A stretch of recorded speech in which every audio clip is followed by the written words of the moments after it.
Welcome to tonight's National NPSL Semifinal matchup between Columbus United out of Columbus, Georgia, and FC Motown. After months of soccer, we are down to 4 in the NPSL, the semifinal doubleheader kicking off in Madison, New Jersey tonight with FC Motown hosting Columbus United. 4 regional champions vying tonight. El Farolito and Duluth FC will meet in the second game, vying to compete in next week's NPSL championship. FC Motown in green and Columbus United in Classics red taking the field tonight. And the starting lineups being introduced here at Ranger Stadium. We start with Columbus United, the Gulf South Division playoff winners and the South Region winners as well. And this lineup has become familiar during this 5-game winning streak. Mateus de Campos in goal. Devin Vital, Damian Dominguez, Bruno Garcia, and Mohamed Tucker are the back 4. We're, of course, showing you in numerical order. Jordi Santana, Jonah Kanagwa, the holding midfielders. Rafa Kawada, Damian Gallegos, and Xavi Chato are the attacking midfielders. Josiah Cy Fontenot up front for Columbus United, coached by Brett Teach. They bust a good 14 hours up here after running into some airline snafus on their way back from West Texas last week. They were taking no chances about getting here for the NPSL semifinals. Turning to FC Motown, Keystone East regular season champions and the Northeast Region champions once again. 2022 national champions still have some players from that run. A little bit of a change for their lineup. Josh Schaefer is in goal. The back 4, Danny Cordero, Nick Collins, Herm Achterkamp, and Zach Perez. Holding midfielders, Papa Sao and Eric Ruiz. Attacking midfielders, Chris Bermudez, Nico Nee, and Elmadi Yusufi. And Mo Germain is the forward up top for the first-year head coach, the former NPSL player himself with FC Motown, Dilly Duca.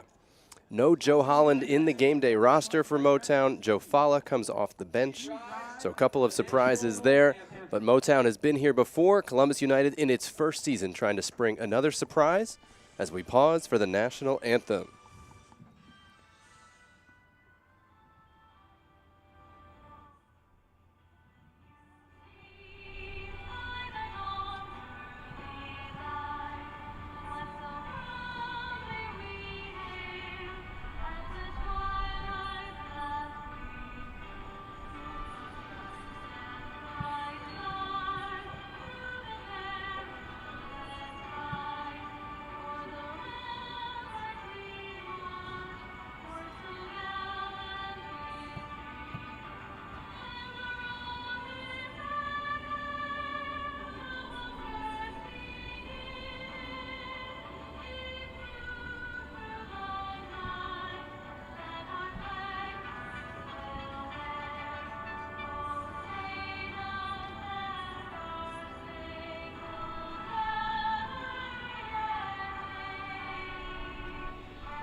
So glad you could join us for the first of 2 NPSL semifinals tonight. Jonathan Yardley with you from Ranger Stadium on the campus of Drew University in Madison, New Jersey, one town over from Morristown, and the home of Motown for much of its incarnation in the NPSL. They've also played playoff games at Montclair State, as they have earlier in the campaign, beating both Virginia and New York there over the last week. But back to Drew, where they started this year's playoff run and where they started playing games in NPSL postseason back in 2018.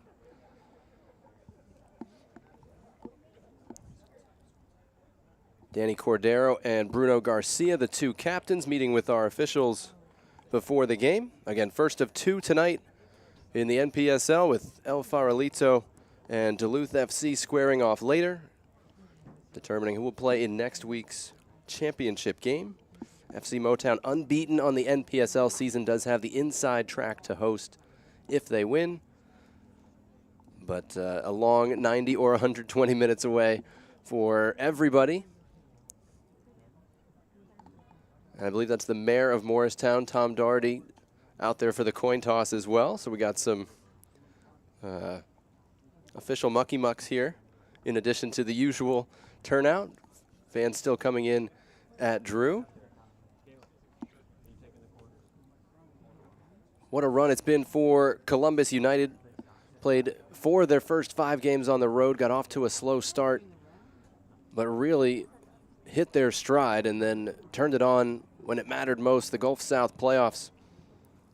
5 tight games. They've won 4 of them on the road, opening at home against Tallahassee, winning in overtime, then winning at Pensacola, at Jacksonville, at Hickory, and at West Texas in a 4-3 overtime thriller. Their nerves still probably haven't calmed down from that one. Motown a little more straightforward, all at home, beating Jackson 4-1, Virginia 1-0, the New York Shockers 5-0, although that really doesn't tell you how close that game was. 1-0 game until the final 10 minutes.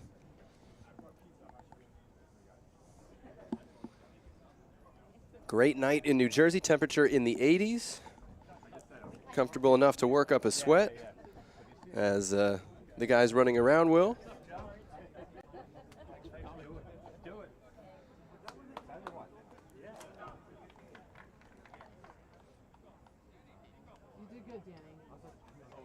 Columbus United, first year club. You never know what you're going to get, but certainly the coach, Brett Teach, told us we feel like we're playing for a lot more than just this group. The ownership, the community's support, they have felt it at every step of the way. None more so than that playoff home game against Tallahassee, won at the death. And now here they are, national semifinals in their first season.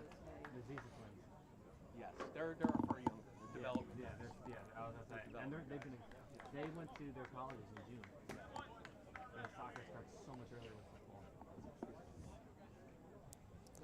with football. Underway in the national semifinals. Columbus United from Georgia in Classics Red, attacking left to right in the first half.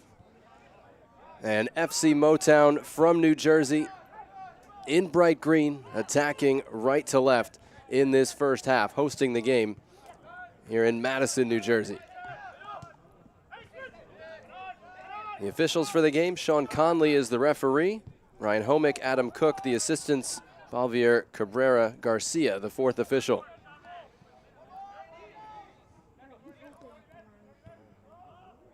Right off the bat, the right back and the captain, Danny Cordero, trying to get into the attack for Motown. He'll have a throw-in on the far side. Motown went with the fake-out. The warm-up jerseys had crystal clear numbers that you could see from anywhere in the stadium. The game jerseys, not so much. These are dark gray on lime green, so we're spotting it just as you are. Cross coming in, headed clear by the Columbus right back, Devin Vital. Xavi Chateau, the tricky left winger, is tripped up. It'll be a free kick for Columbus United. And we told you a little bit about Columbus in their first season, their path to get here. FC Motown, it's been well covered, started as a rec team more than 10 years ago, moved up to the Garden State Soccer Association, kept winning, kept finding better players, merged with the Clarkstown Eagles and moved up to the NPSL, and immediately started winning, or continued winning, I should say, because both Clarkstown and Motown had been successful.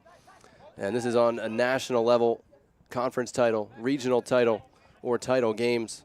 They hosted Miami FC here in the NPSL final back in 2018, lost that game 3-1. Got back to the NPSL final after the pandemic and won it at Montclair State in 2022. Last year, lost in the East Final to Westchester United, and this year, back into the Final Four.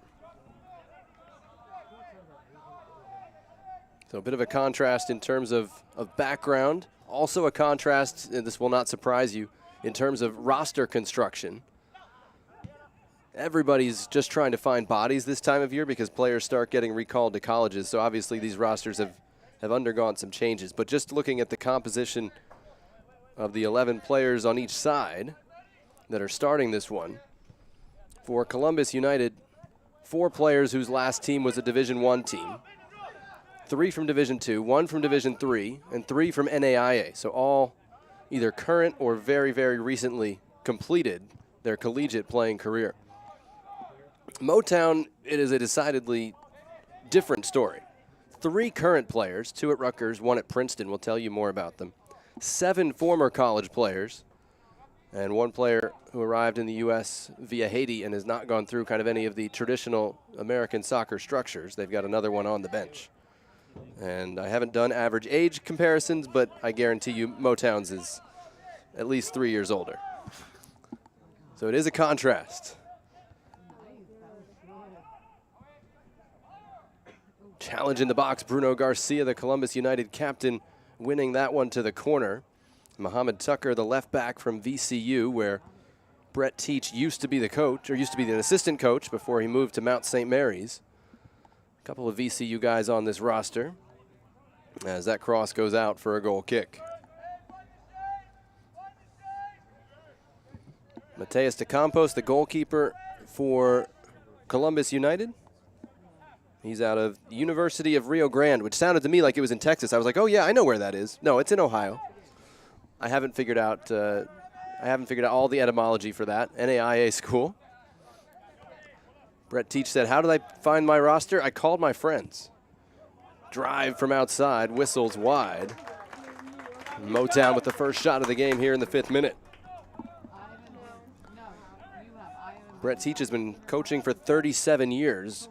Just about every level and division and even gender of college soccer. And so he knows a lot of folks. And so he picked players that fit his profile, mostly from teams where he has friends coaching.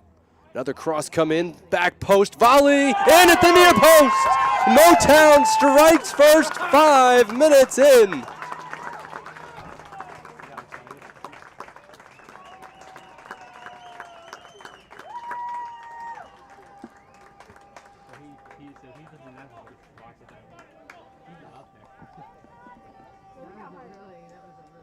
That goal scored by Nico Knee. Assist Steppe.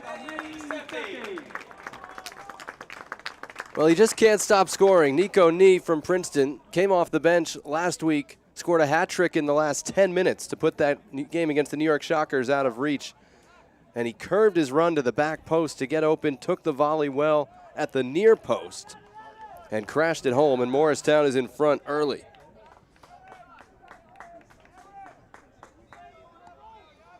He was banged up his first year at Princeton. Last year, every game starter, 2nd team All-Ivy. All of his goals came from penalty kicks, but here in summer ball with FC Motown, when he's been available, it's been from the run of play, and he has them in front early, which is really something Columbus did not need. Little foul in the middle, advantage played as Jordi Santana's back on his feet. Xavi Chateau trying to run onto that. Motown with Nick Collins trying to play out of the back. It's deflected, runs out for a goal kick.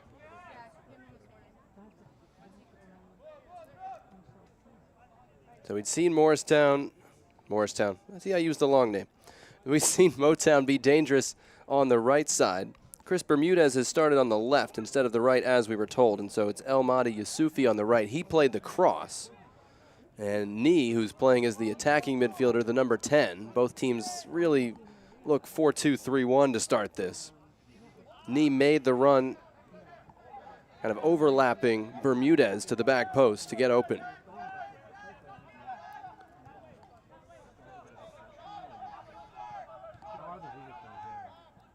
Chateau trying to connect outside. Cordero broke it up. It'll be a throw-in for Columbus United. We know there's a lot of different Columbus United watch parties going on. We know Scofflaw Brewing has one of the biggest down there in Columbus, a couple hours south of Georgia, depending on how fast, south of Atlanta, depending on how fast you're driving.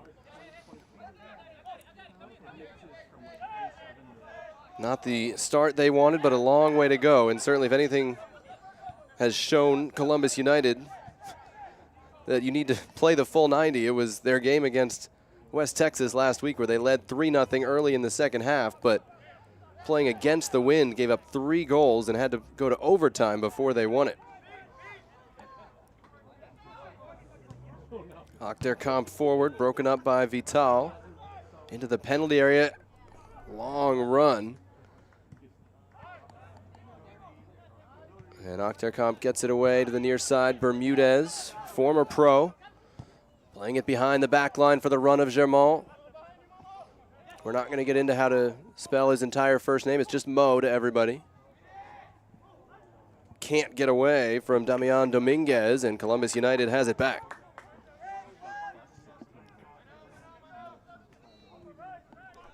Five in red is Jordi Santana from University of Mary Washington, D3 school in Fredericksburg, Virginia. They are missing one of their normal starters, Columbus United. Evans Dapa went back to Campbell for the start of collegiate practice. So Santana fills in for him. They did get one back, though, as Emil Skirsch, who's been a contributor for them this year, had been on a pre-planned family trip that ruled him out of some of the early playoff games. Brett Teach told him, if we keep winning, you can come back. And they did keep winning, and Skirsch is available off the bench. Here is Cordero, one of several players in the game who was part of Motown's championship 2 years ago when they beat Crossfire Richmond in such a dramatic finish, 4-3 at Montclair State. Achterkamp, the big man right there defending for Motown, stepped forward, helped them win it back. Pressure. That ball's still alive in the penalty area and sliding desperately to get it to Campos.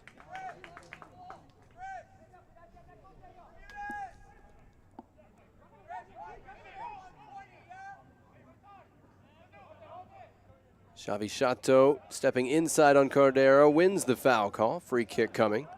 Chateau wide on the left at Stetson, and Kawada on the near side at, again, NAIA Rio Grande have been really electric for Columbus United in the postseason. Kawada had a hand in all 4 goals against West Texas. He'll deliver set pieces as well. He's number 20 on the near side, getting on the ball now. We haven't seen him touch it much in this one. And Chateau wide on the left has often applied the finishing touch.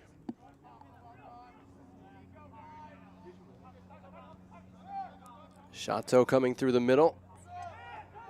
Gets it back from Vital. Now their 2 most dangerous players are on the same side. This is an overlap for Vital. Trying to step by Perez. Low cross. Achterkamp reached out a long leg. And Motown able to do enough to clear the penalty area momentarily. Neat touch there. Germont able to hold it up. Knee taking his time. Now the big switch, looking for El Yusufi. Was able to keep it in on that far side. Mo Tucker going to chase it down and keep possession for Columbus United. 12th minute, Motown in front. 5th minute goal from Nico Nee. Rising senior at Princeton, who's from Carrollton, Texas, played in one of the great Solar National Championship teams there before moving to the Red Bulls Academy. Dangerous back passes with the Motown goalkeeper, Josh Schaefer. Achterkamp, former Marist standout, put his midfield in a bit of a tough spot, and Ruiz and Sao able to deal with it.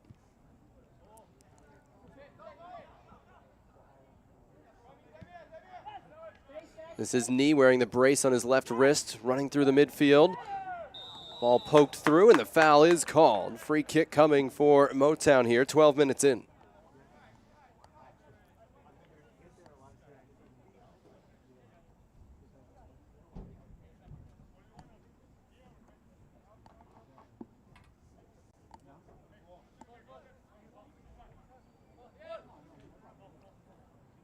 A lot of discussion about where the nearest ball that's available is, and instead we'll get 2.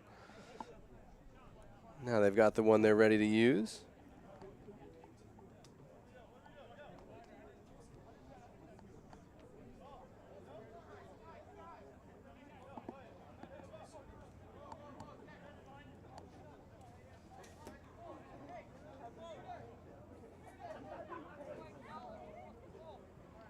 Everybody getting organized for the free kick.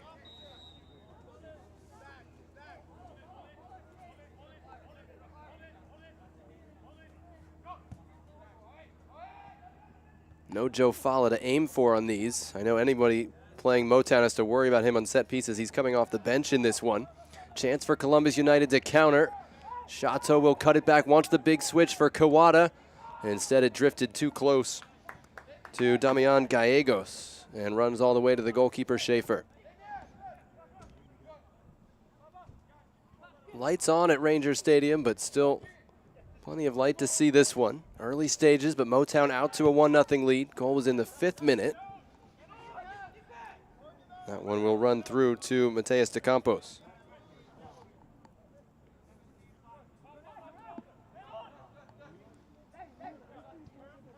You talk to either team and they'll tell you, man, our conference was really good this year. It really prepared us for this postseason run. Motown undefeated through the regular season, 8-0-2, and then 3 playoff wins. Columbus United 4-3-3. Again, started on the road a lot. New club, everybody getting used to each other, and really blossomed the second half of the year. And now this postseason run has seen them win 5 in a row, several of them with a noticeable flair for the dramatic. Neat work by Eric Ruiz there, holding off 3 defenders. Rising sophomore at Rutgers. He had the game winner against the Virginia Dream.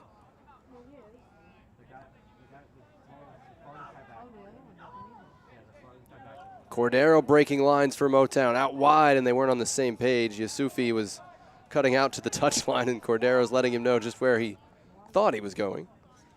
Danny Cordero is 28 now, hard to believe. His 6th NPSL season out of NJIT, the New Jersey Institute of Technology. Top of the penalty area, Bermudez going to have it with his left foot, blocked by Germain, who was offside. The flag is up, and it'll be a free kick for Columbus United. Be very curious to know what would have happened to that shot if it hadn't hit Germain. That through ball well read by Cordero.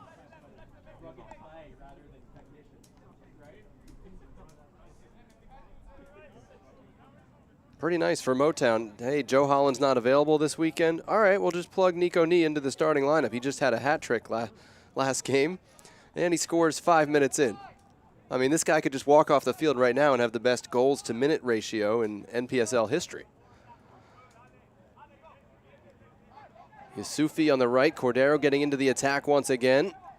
Yusufi puts his head down, gets the cross in. Not convincingly cleared, and Motown keeps it. This is Perez on the near side, now wide for Bermudez. Number 10, if you can make out the numbers, I congratulate you. Cross dangerous and saved by De Campos. Off the head of an arriving Germain.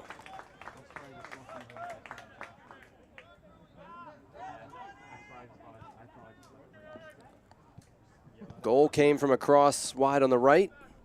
Dangerous look there comes from a cross wide on the left, and you can kind of see the crisscrossing of the runs in the penalty area, making it difficult to stay with your runner. A lot of space now for the left back, Perez. Pass let him down. Obviously, you may notice it's a mishmash of lines. The white lines are soccer, if you haven't figured that out yet. We got lacrosse, we got field hockey, we got all sorts of stuff out there, but white is soccer, which is easy to deal with this time of year. That'll stay in on the far side. Yusufi enjoying his 1v1 moments against Mohamed Tucker. Now it's 1 against 2, and it will be a Motown throw in that corner.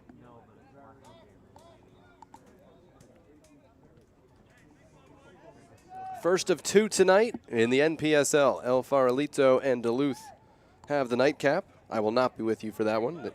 Haven't invented the transportation that could get me there in time.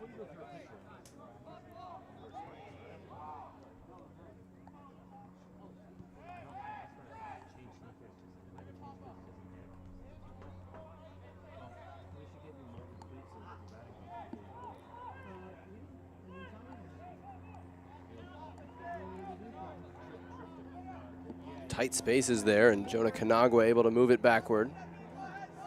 Kanagwa 17 in red in the middle. Still hasn't decided if his next step is more playing or if he's ready to move into the coaching ranks. He's somewhat in a player-coach role here. Has the option to go back to VCU. Has had some pro options as well. He'll hold it down in the middle and let the attacking players get up the field for Columbus. This is Garcia. Brett Teach said he's been the captain of every team he's ever played on. He's that kind of leader. Number 4 at the back for Columbus United.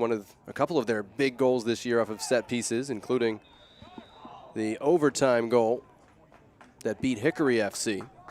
And he started the play that has given Columbus United a free kick here, 30 yards from goal.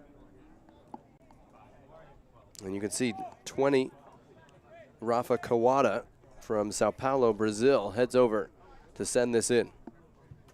Scored 2 goals, Columbus United, from his corner kicks against West Texas. Garcia, number 4, and Dominguez, number 2, are among the targets lining up at the top of the 18.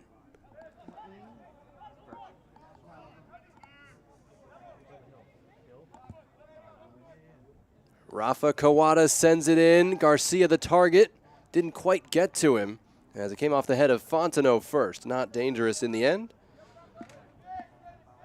And it'll be a goal kick for Josh Schaefer.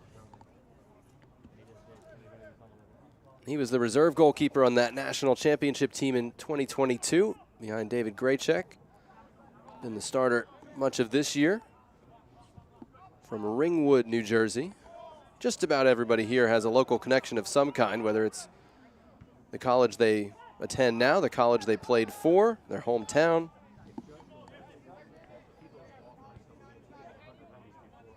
It's not quite an all Morris County team. You do have a Morris County coach in Montville's Dilly Duca.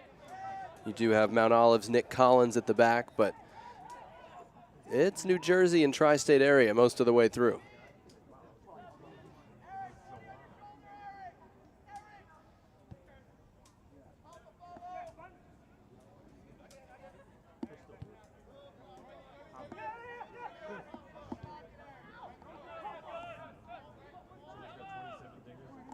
Garcia carrying forward. We've passed the 20-minute mark.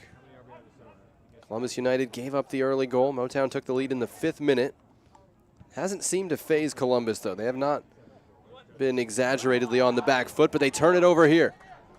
Sao on the run, outnumbered as he gets toward the penalty area, and ultimately shoved off the ball. And Perez coming forward commits a foul that'll let Columbus United out. Long run by several players to get over there and slow down the run of Sao.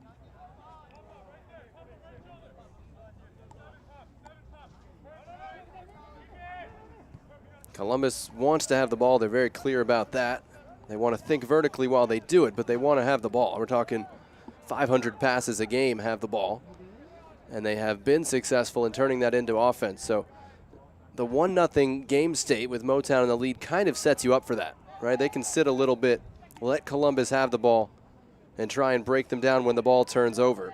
And those were the moments Brett Teach was most concerned about. He said, I watch a lot of tape. I've probably watched every game Motown has played this year. That is a late hit, a necessary one, and a yellow card for Kanagwa as he had stepped higher up the field.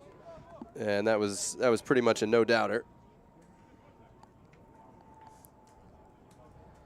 So I got Brett Teach as he was driving down I-95. So any of you who have done that drive know you've got some time to talk. And he said, I think I watched every game Motown's played this year, and they are the best team I've seen in a long time at capitalizing on big moments. They know when those big moments are, and they go all out, and they execute. And that's kind of, you can see the game plan right now is let Columbus have the ball, force a turnover, and go. And when you have a 1-0 lead, that's an awful hard strategy to beat.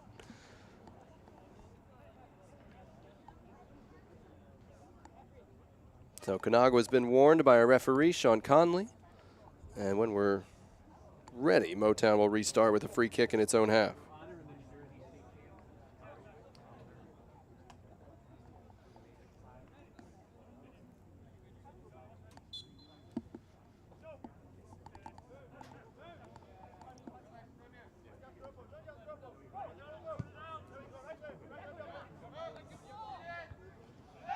Second ball falls to Bermudez on the left from Union City, New Jersey.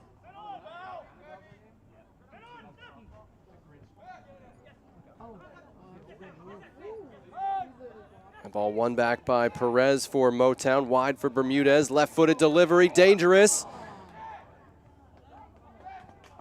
Columbus able to deal with that one, comes back.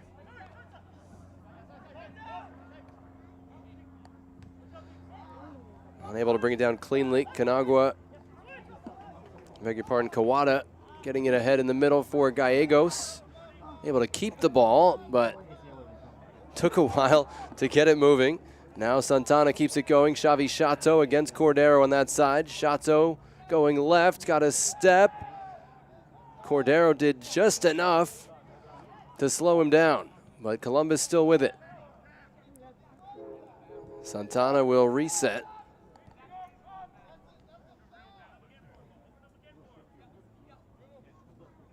Garcia steps forward, space for him. Chateau stabbed it to Fontenot. He's dispossessed.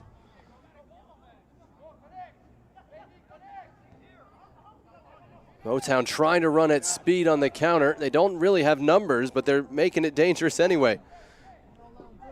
Yusufi sends it in. Bermudez, the only man arriving. It deflects off two Columbus players and rolls right to the goalkeeper, De Campos. That was 3 against 7. And El Yusufi, running down that wing, got the cross in anyway, and it still caused some problems.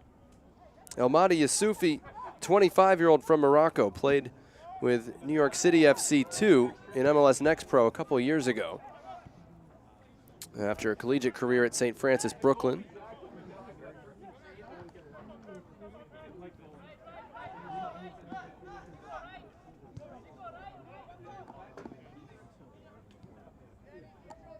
Normally Motown's pro connections run a little bit closer to the Red Bulls, but Yusufi, one who's been on the blue side of the New York rivalry, if you will. Here they know which team's from New Jersey.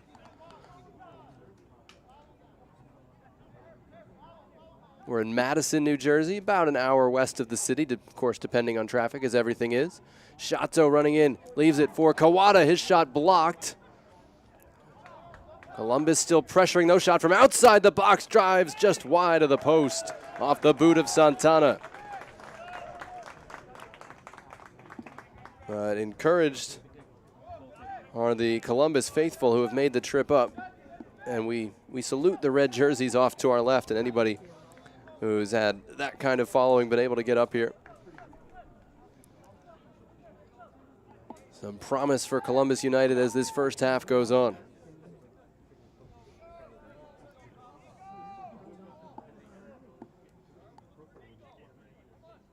But FC Motown again, Motown short for Morristown, the next town over on Route 124. Morristown, the military capital of the American Revolution, if you will. Home games in Madison, sometimes in Montclair for this NPSL group. They also have a USL team. Perez sends his cross back post. Yusufi's there, contesting it.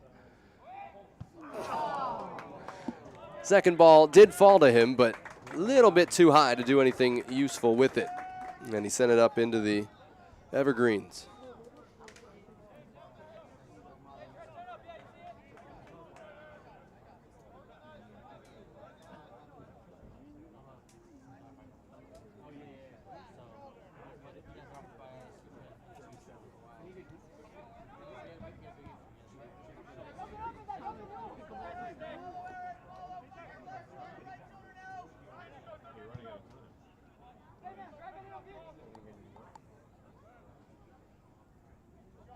Garcia carrying forward for Columbus United again. Chateau's been dangerous when they've been able to find him. Tucker loves to attack from that left back spot. Here is Chateau. Gallegos, Kawada has the overlap coming. Oh, threaded that pass beautifully, and it's sent over the top by Gallegos, but you can see the skill. The final 35 yards is where Rafa Kawada absolutely eats for Columbus United. 9 goals, 7 assists at the NAIA level last year. I was told he has 7 and 7 this year in the NPSL. And again, even if it wasn't a goal or an assist, all 4 goals against West Texas had Kawada's boot print all over them. Number 20 on the right for Columbus United.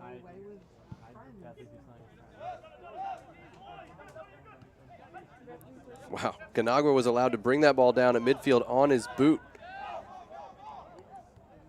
Germont did well to hold that under pressure. Motown has it. Sal with the driven switch, looking for Yusufi. Tucker able to read that. Mohamed Tucker, the left back from Richmond, plays at VCU.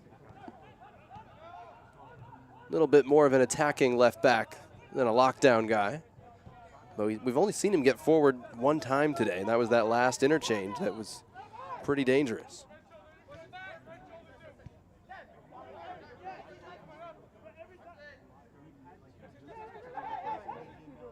Oh, Vital found some space here. Instead, they pass short. It's broken up by Bermudez.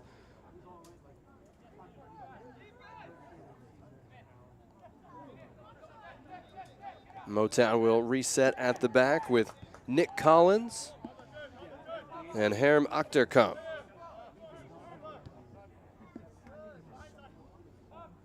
Collins is the right center back, rising sophomore at Rutgers out of Gill St. Bernard's in Somerset County.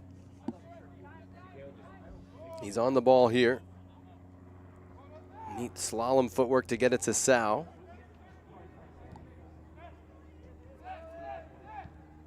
Now Achterkamp from the Netherlands, played at Marist, played at LIU before that, but he's a former MAC Defensive Player of the Year. That's the MAAC, not to be confused with the MAC.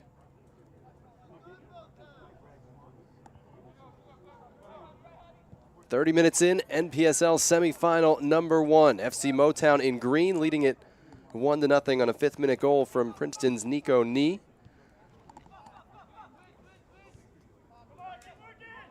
Columbus United has had chances in the red, but has not yet forced a save from the Motown goalkeeper, Josh Schaefer.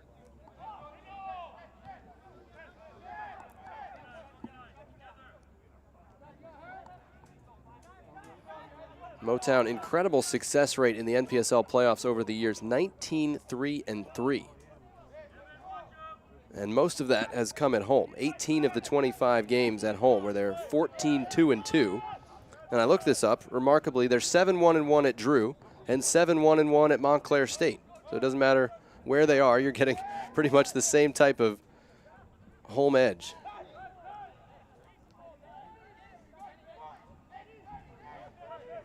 Cordero driving forward. Yusufi.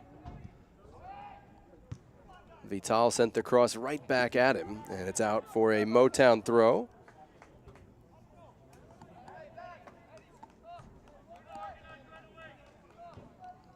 The left back, Perez, usually takes these throws, and he was looking over to the bench to wait for Dilly Duca's okay before running all the way across the field to take it.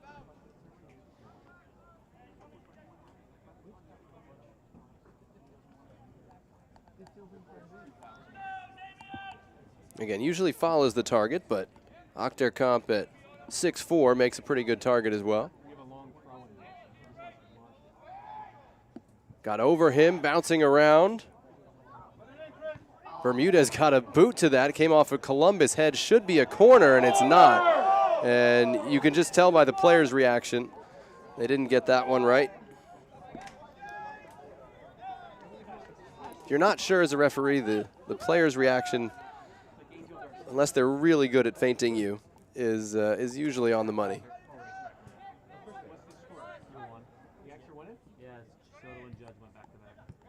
Neat touch by Kawada, out of trouble to the right back, Vital. Fontenot plays at Division II West Florida, was unable to hold that one up. And Motown goes back to Schaefer. Love the trajectory on that, but it didn't find anybody in green. Second ball won by Columbus United. Kawada got cute with the ball there and turned it over.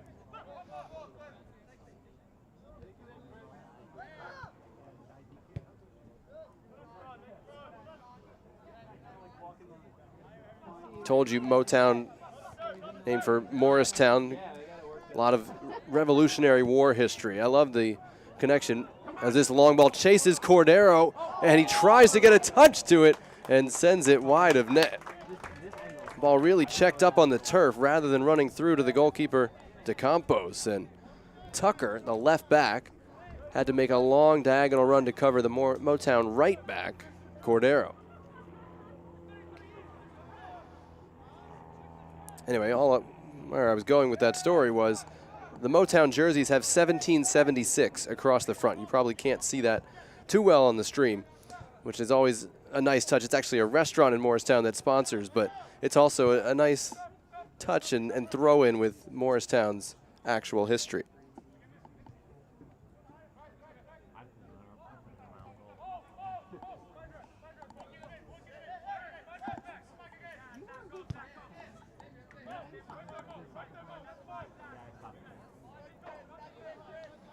'35th minute, Motown in front on a 5th-minute goal. Columbus United has been surging into the game a little bit more, but still showing some vulnerability when turning the ball over as well.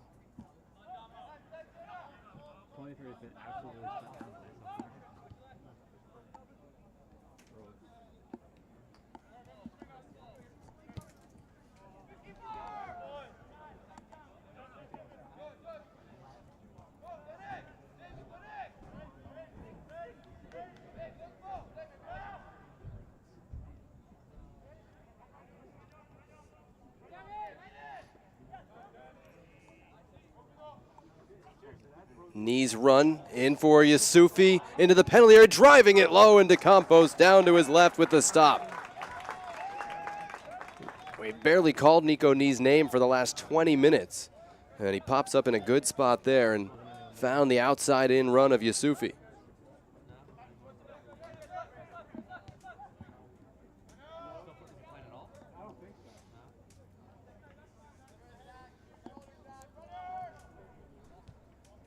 Columbus United, this will be a bit of a retread for the Columbus fans out there, so this story's been told, but for the national fans, for the Motown fans, Columbus United was actually the name that Michael Hitchcock and J.D. Hester had as a youth team in 8th grade, and they are the co-owners of the team.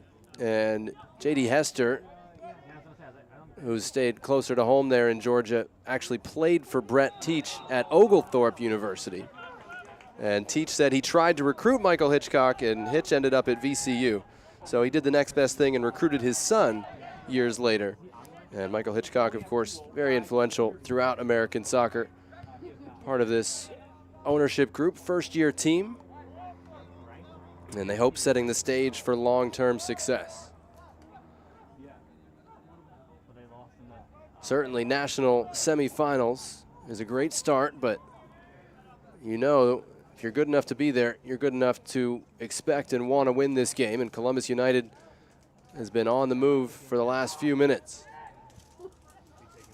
Space for Knee here, but he didn't have a lot of support, right? There's nobody within 20 yards from either team, and he just is able to turn and let Motown move up the field. This is Germain pulled out wide. Trying to beat Vital for speed and ran out of room on the end line.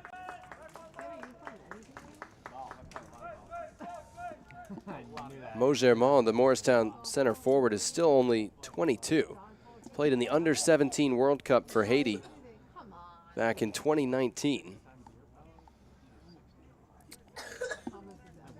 And actually was signed to a pro contract with Violette of Haiti last year when they had that Champions League visa issue and couldn't get all their players in to play Austin. And they lost that game but won the series with kind of a makeshift roster. And Germain was part of that. I remember hearing from the Motown guys at the time, hey, we're going to, you know, this guy's one of ours, but of course he hadn't played for Motown yet. And we're certainly seeing this year how much he can bring.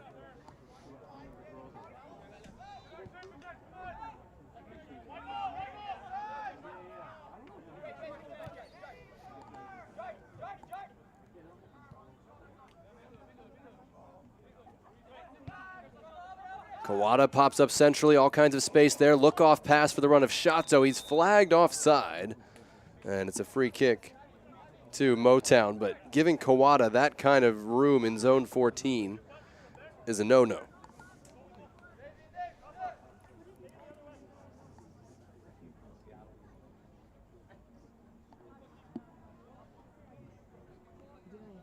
Right, and the score is 1-0, and the shot count is pretty heavily in Motown's favor, depending on who you ask. 6-3, I think, is the number on the scoreboard right now.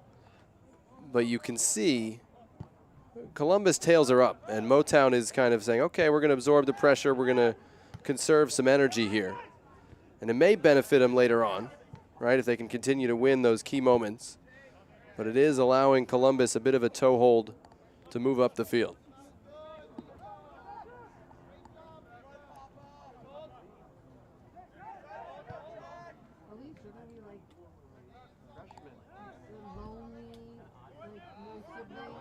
Motown's kind of been selective with its pressure. This is not something we've seen a lot of.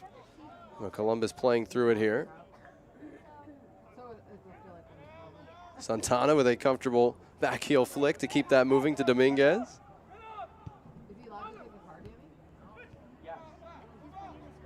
Kawada to Kanagwa. Wide left for Tucker. Now Columbus can move. Tucker ahead to Shato. He's from LA. He was actually a child actor in a few small commercial campaigns before he got into soccer. Here's Kawada, middle of the field again, going to drive it from distance. Oh, what a hit off the post. The rebound is still alive and fired wide. Rafa Kawada with a howitzer from 30 yards that knuckled off the post, just shy of tying the game.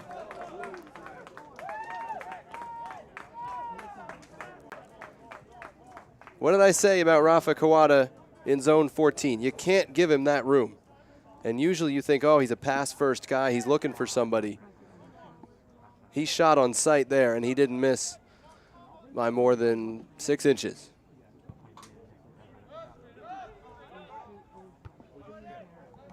Can Columbus turn this momentum into a tying goal before the half? That's a foul against Achterkamp. Free kick coming for Columbus.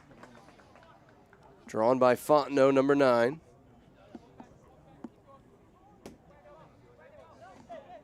Kawada asking from where he should take it. And apparently the about where you are answer suited him.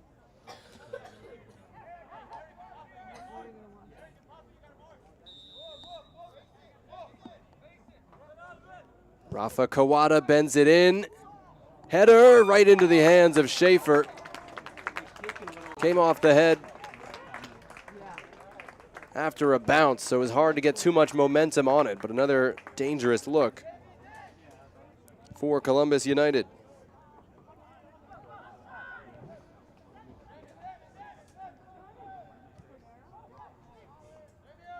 Kawada's hit would have had to be up there on the goal of the year shortlist had that caromed in off the post instead of bounding back into play.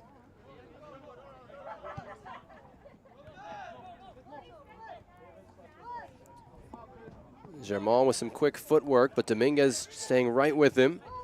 Oh, Germain slipped him there on the sideline, tripped up, free kick coming for FC Motown.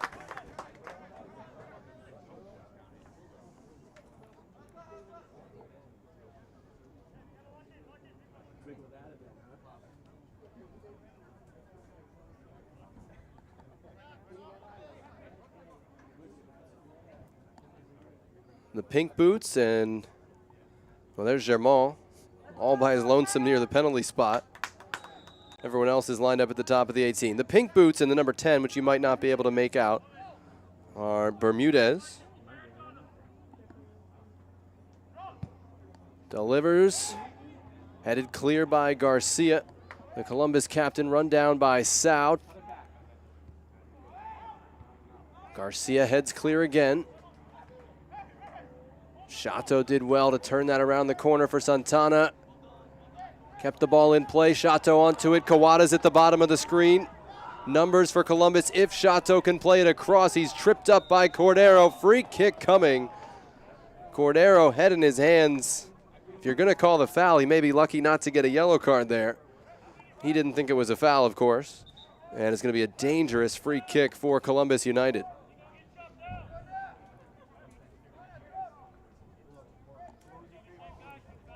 Sean Conley, the referee, telling him he got it for pushing off with the forearm. Obviously, the decision's not going to change at this point, so he's saying, calm it. Even though you're the captain, you're going to get a yellow card if you keep this up. That's my lip reading from several hundred feet. So very dangerous free kick here because Kawada can go for goal,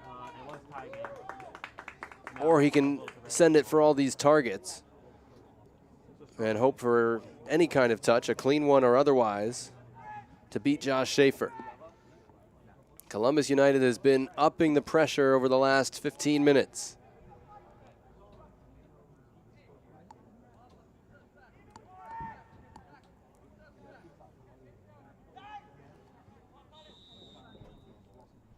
Kawada in swinger, goes for goal and over the top, and it's a chance missed for Columbus United.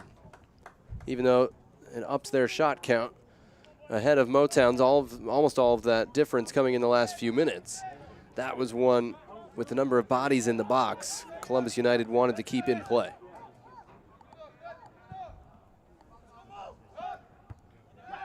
Dominguez won the first ball, but Germain is onside for the second. Into the penalty area, cutting back. Mo Germain wants to go to the right foot. Too many numbers around him, leaves it for Bermudez. Only 4 Motown players in attack. Little 1-2. Still Bermudez playing it across. One-time finish, rolls in the corner. What a goal. Motown outnumbered in the attacking half. Bermudez delivery, Yusufi's finish makes it 2-0 Motown just before halftime.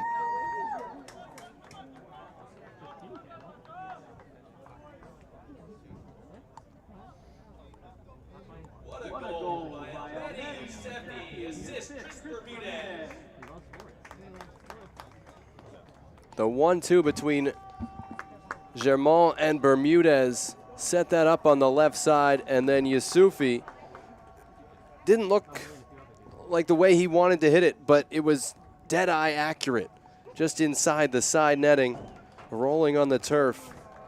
And you really got to hand it to Brett Teach. He knew what he was talking about. Motown knows and executes in those moments that will turn the game. And the shot whizzes off the post at one end. A free kick is sent over the top. And at the other end, outnumbered in the attacking half, Motown just clinical with the ball to finish that one off. And without the ball, I should say, for everybody's running to get open. So we're into first half stoppage time. Motown 2 and Columbus United nothing.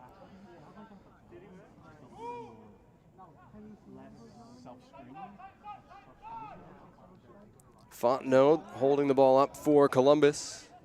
Again, they were down 3-0. I'm sorry, they were up 3-0 a week ago and saw West Texas come from behind to tie it, so anything is possible in these. And again, they need to be heartened by those last 15 or 20 minutes and then just maintain the concentration to give them a chance to execute in the final third and the defensive third in those big moments. Here's Kawada coming centrally a little bit more than he did in the early part of the first half, and it's been effective. Now Tucker, the left back, getting forward. Goes end line, ball looked like it ran out of play. It did. Flagged by the AR all the way on the near side out of your picture. So it'll be a goal kick at halftime.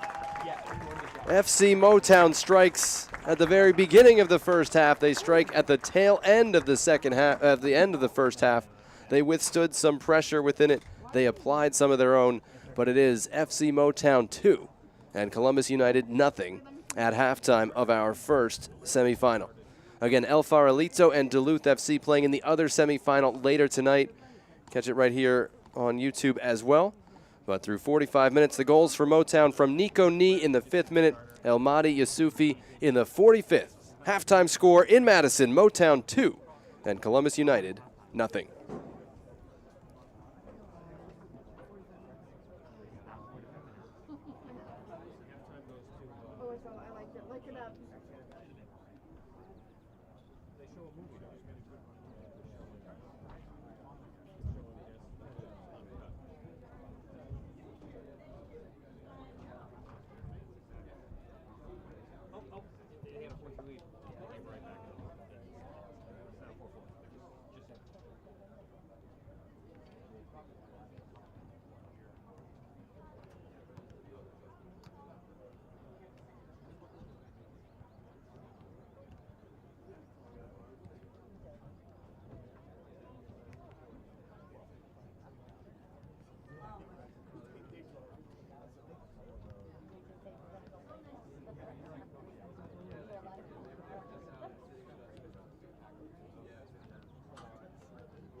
honor the Hanover Township State Champion Softball team.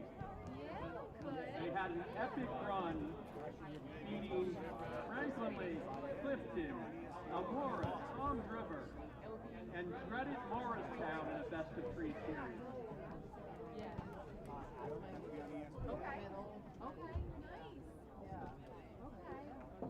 Please come out to half field for a picture and a token of our appreciation. Give them a big hand.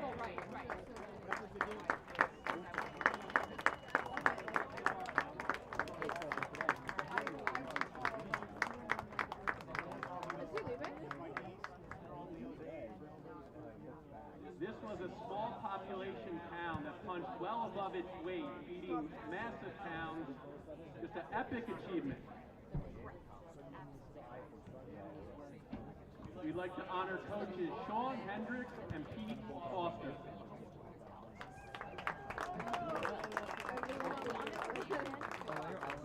And the squad, home run derby champion Anna Hendricks,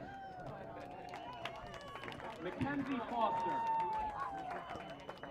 Aubrey Roberts, Nina Fury, Mackenzie Boyd, Riel Ippolito, Tyra Kishba, Nicolette Camaro, Charlotte Oswald, Audrey Thomas. Not in attendance tonight, Devin Wago, Dylan Noor, Skylar Ayers, and manager Jeremy Noor. Wonderful job. Thanks again.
Please go to the snack shack for Motown gear and snacks.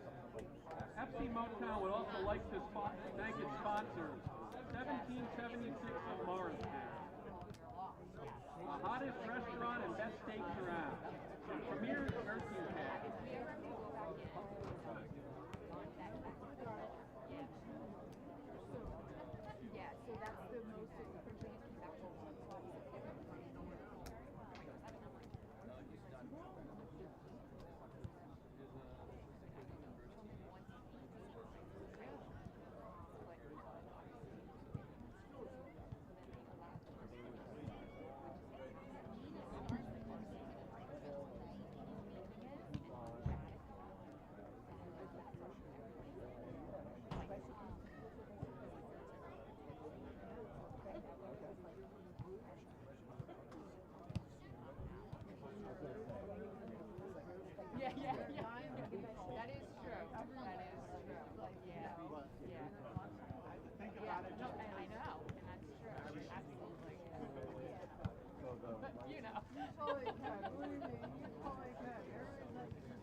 Hope you enjoyed your halftime break.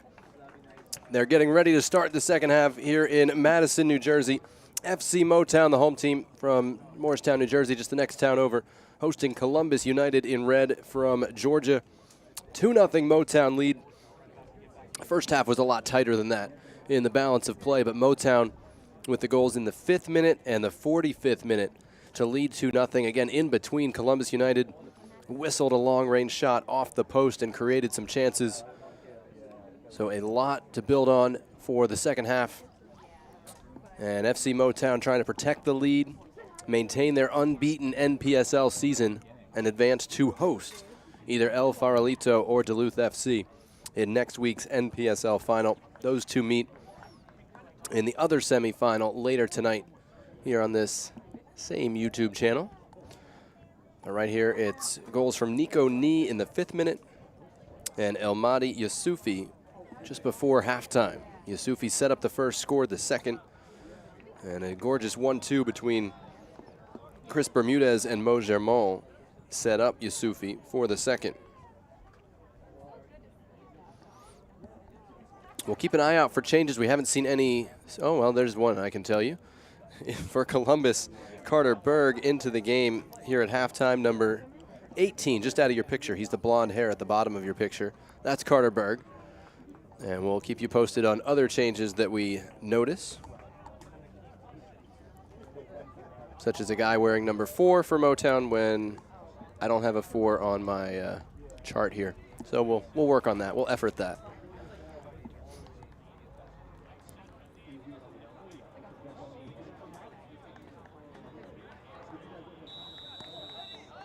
Underway in the second half.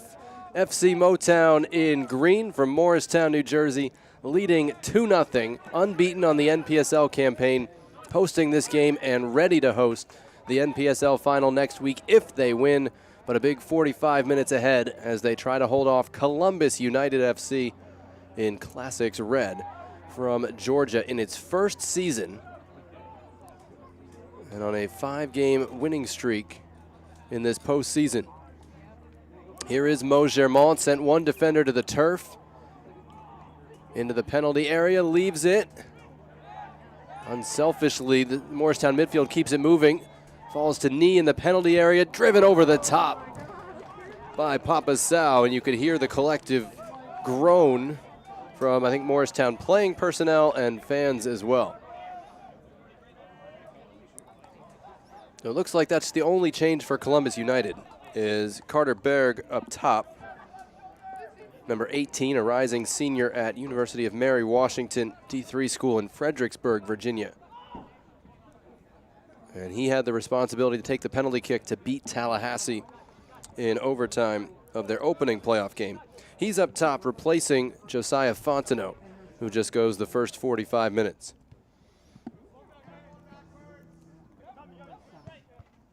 I think this is Yusufi just wearing number 4 instead of number 3 on the near side for Motown.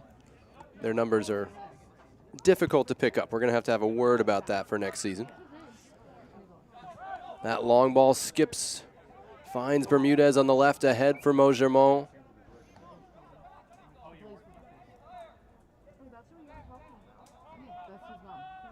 He and Bermudez combined to set up the second goal.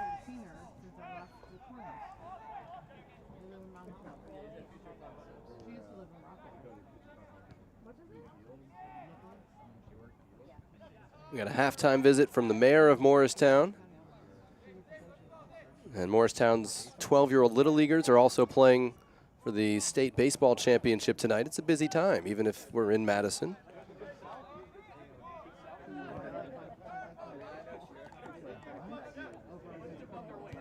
Motown hosting and hoping for one more game to finish out this year, which began with them in the Open Cup really before they were ready to play competitive games. The Open Cup schedule really puts the amateur teams in a tough spot early in the season. Certainly when you see them like this, it feels like they've hit their stride, even as players have had to shuffle in and out. Again, no Joe Holland tonight. No problem. First corner kick of the game for either team, and it's the pink boots, so you know it's the left-footed Chris Bermudez to take. Headed off the line, cleared by Chateau, still bouncing around. Motown clamoring for a handball, waved away by the center official, Conley. Boy, the goalkeeper DaCosta didn't get to that. I didn't see who had the header for Motown, but it was cleared off the goal line by Chateau. Motown still attacking. Bermudez wants to get to the left foot.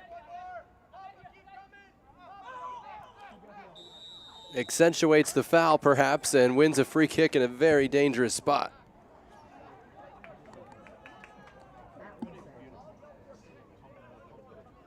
Boy, that would have been a dagger, right? First 5 minutes of the second half if Motown had scored from that corner.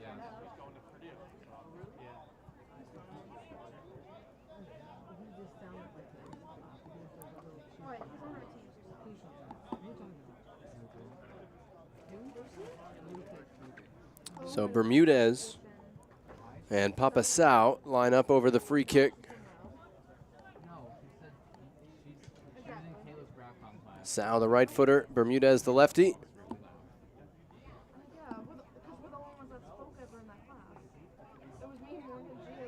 50th minute here at Drew University. D3 school that once made the national title game. Veteran of hosting duties here for FC Motown. Deflected low, running all the way through and in. Either a foul or offside called, though, on the way through. And clearly the whistle went before the ball even hit the net. And so Columbus United will try and play out of the back. It's really chaotic at the moment because Motown smells blood in the water. They want that third goal at the moment. And Columbus is playing frantically, trying to go the other way and respond. And boy, were they defensively out of position right there.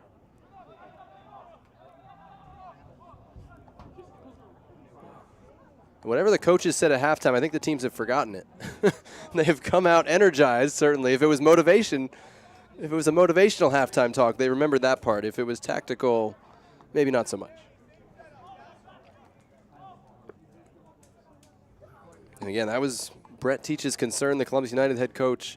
In those big moments, Motown is so good, and you get the feeling Motown feels a chance to put this one away right here. And again, Columbus United can say, hey, we thought we put it away last week. We scored a third right after halftime. Second corner for Motown, Bermudez. Achterkamp got ahead to it, no deflection on the way through. Knee was there in the 6, trying to redirect like when you screen a goaltender in hockey and try to redirect it. He didn't get any touch, and DaCosta able to hold on for his third save by my count. Long ball here, looking for the speed of Berg. Running behind Collins.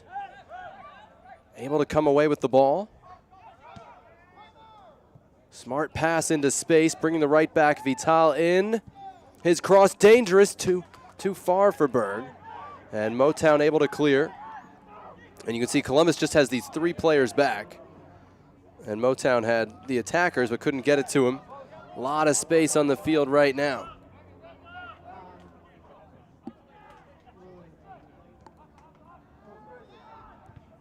That ball blocked by Garcia, number 4 in red.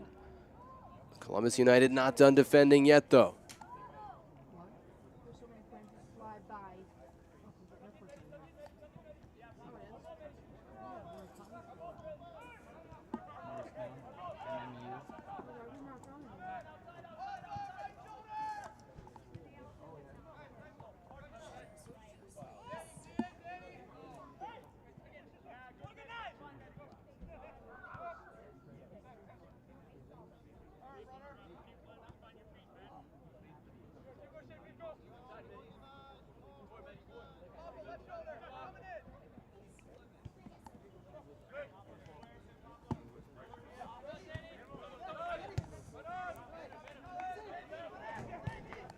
Long ball looking for Knee. He was onside. Again outnumbered. Ran into the sturdy frame of Damian Dominguez, who was not going to lose that ball. That one given away, though, right to Motown. Diagonal ball for the run of Germont. It's loose in the penalty area, and Dominguez again living dangerously, but he's the guy under pressure, getting it away.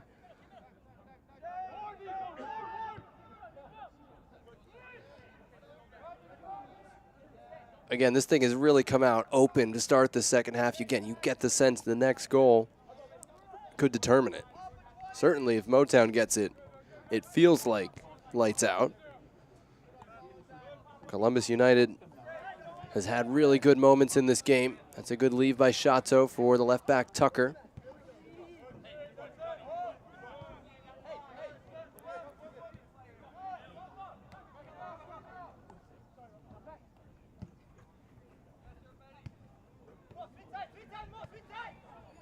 Cordero read that pass and knocks it out for a throw.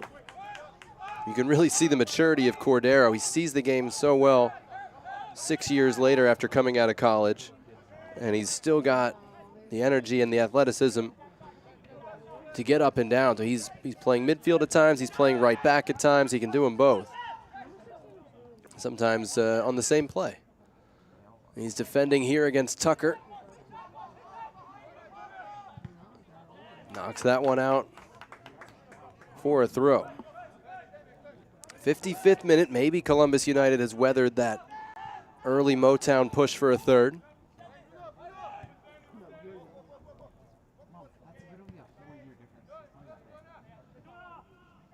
Here are the calls for Canagua. Now to Garcia, just leaving the 2 center backs deep right now. Both outside backs have pushed higher for Columbus United. This is Tucker.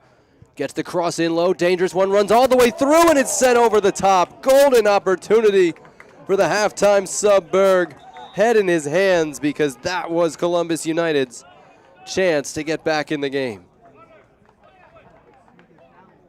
It's not an easy finish. You're going away from goal. But in a game of this magnitude, that chance is going to be regretted. Changes for Columbus United. Devin Vital, the right back, and Damian Gallegos, the attacking mid, both out.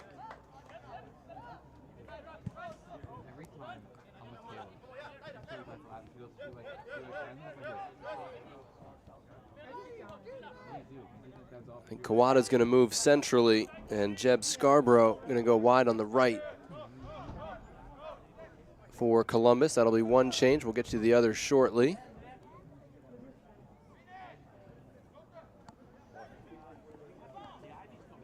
That's going to run out for a goal kick. And the other change is Emil Skirsch in to the midfield. And Jordi Santana moves to right back. So 3 subs used so far by Columbus. As Motown makes its first change with Nico Nee coming out.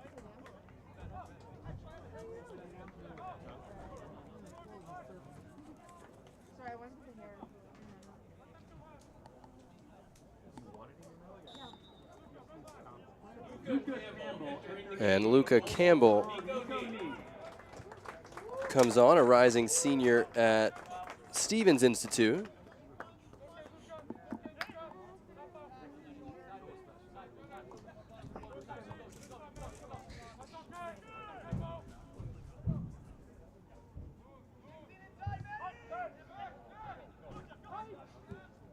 Diagonal ball for Berg, trying to bring it down. Looking for Kawada. It's broken up there by Perez for Motown. Left back is on the move, and getting all the way back quickly is Santana to break that play up for Columbus United. And now a free kick in Columbus United's favor.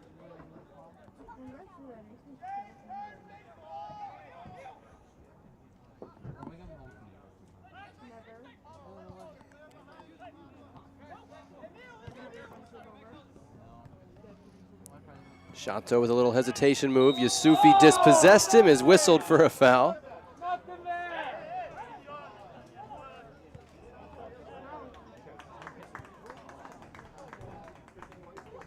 And he gets a yellow card for his trouble.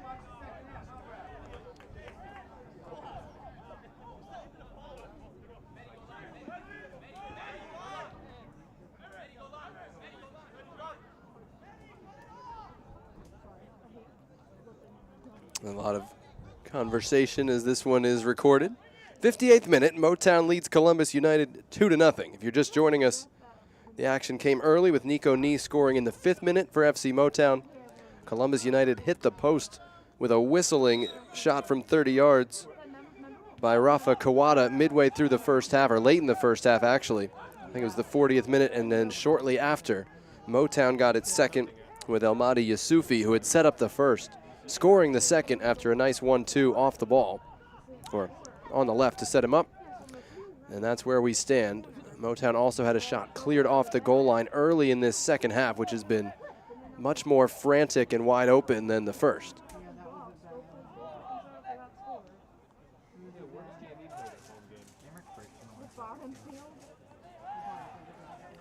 Columbus United has used 3 subs, Motown 1 so far.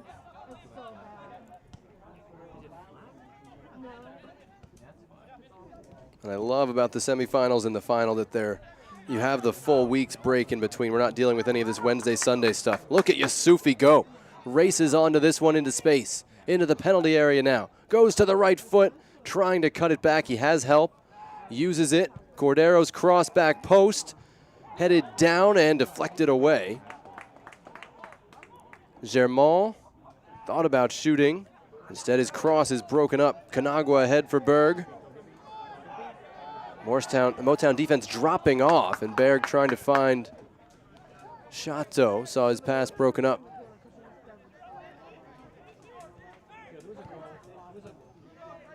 And again, if you're just joining us, we're not going to break it down individually, but Columbus United almost entirely current collegiate players from a wide variety of levels. Division 1, 2, 3, NAIA all represented. Motown almost entirely former collegiate players, and they do have, I think it's now 4 current players in the game, including a couple of former professionals. Much more experienced team, and again, looking for a 3rd national championship game appearance in 6 seasons. If you go back to 2018, and a second championship in 3 years if they can complete this unbeaten run. Long way from that, though. Shato running behind the Motown defense. Got a step on Cordero. Quickly closed down.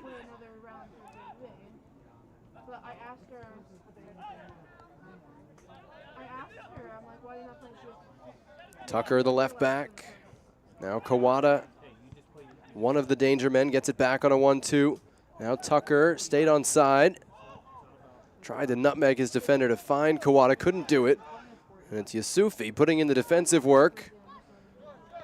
One of those former pros. He's tripped up by Tucker. That's a pretty clear yellow. And Yusufi will stretch before getting to his feet. One of those former pros with New York City FC too, and wasn't able to return for a second season there due to injury. And obviously among those trying to work their way back into the pro ranks with an impressive summer in the NPSL. It's been done many times before.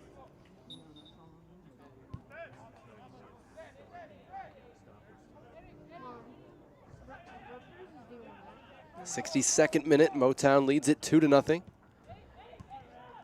Readying another sub on the far side. Not in the game yet, though. I think we will get the substitution now. Yeah, I think they're calling Yusufi off. He's saying, me? Who, me, coach?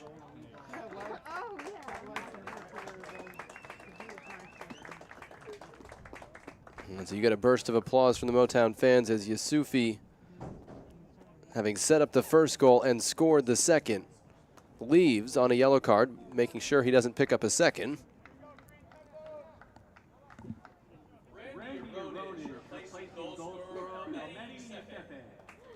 And Randy Aronis will come on, former Rutgers player from North Brunswick. So second change for Motown. As the lights take full effect here at Drew University, Rangers Stadium has hosted the NPSL final before. This place was packed and sold out. Can't believe it was 6 years ago now to think about it, when they took on Miami FC here, which was pretty much fully professional Miami FC team in August 2018. 3-1 Miami win. Really a Motown red card changed that game. And yes, the Motown goal was scored by one Dilly Duca that night. He's now over on the far right sideline, right bench as the head coach.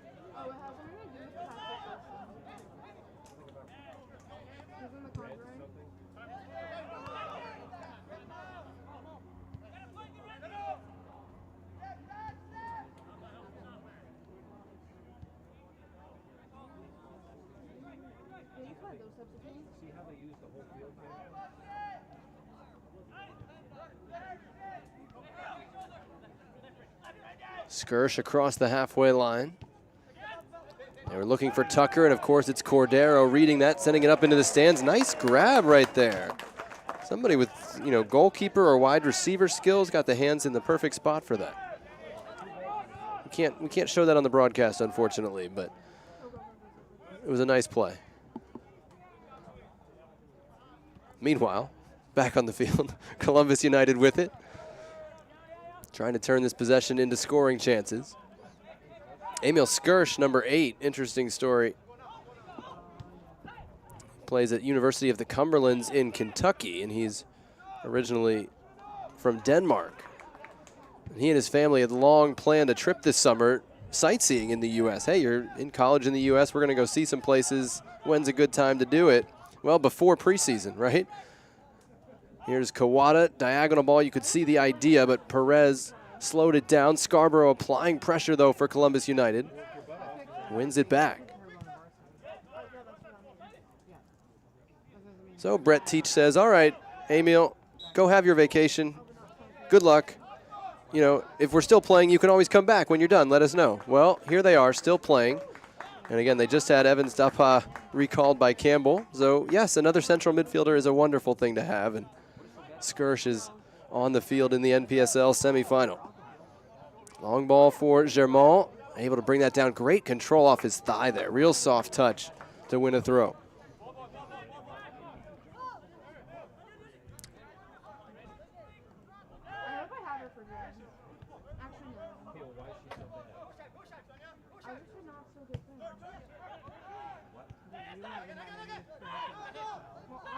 Cordero pressured and backward.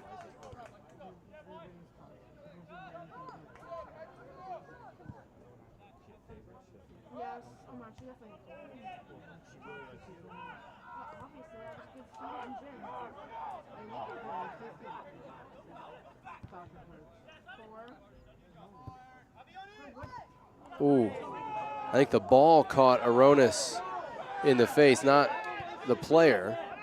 He didn't show any frustration with the opponent, so I think the referee got that one right, just in front of us down here.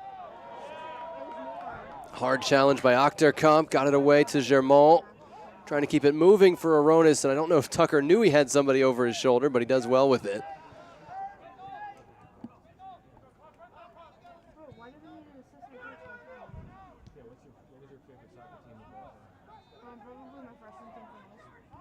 Here's Skirsch, 20 yards of space around him. It's like a passing drill out there. He finds Kawada, who uncharacteristically turns it over under rather light pressure.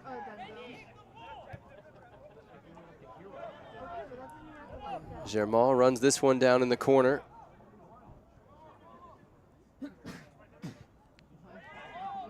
Aronis, little look-off return pass. It's a good idea in the right part of the field, and Garcia just has to blast it up toward Berg. Gets away from Achterkamp for the moment. Shato will try it himself. Surprised Schaefer, who really ended up making that stop between his fingertips and the turf. Actually, good little sneaky shot there. Second save for Josh Schaefer, former Ramapo College goalkeeper.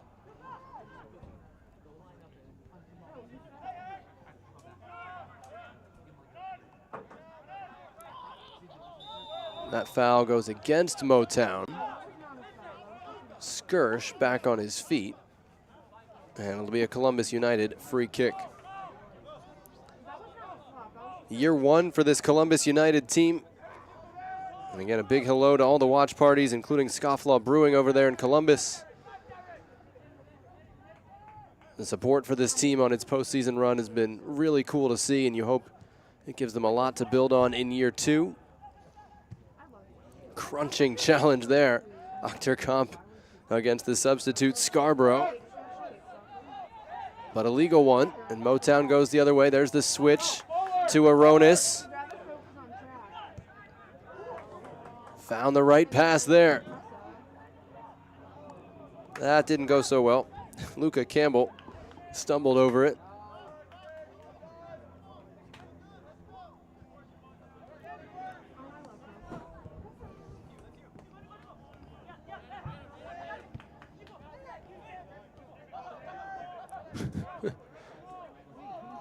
Morristown holding mids are like, where's the pressure? We got 15 yards here.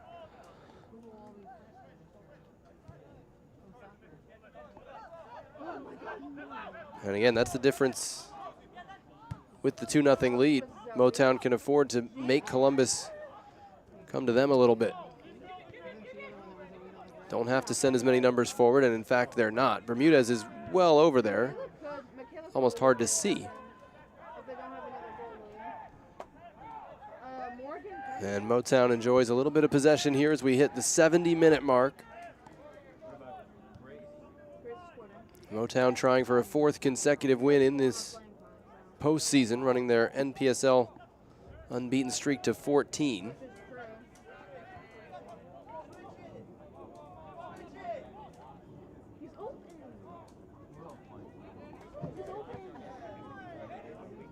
Cordero, the right back, is offside. And it'll be a free kick for Columbus United.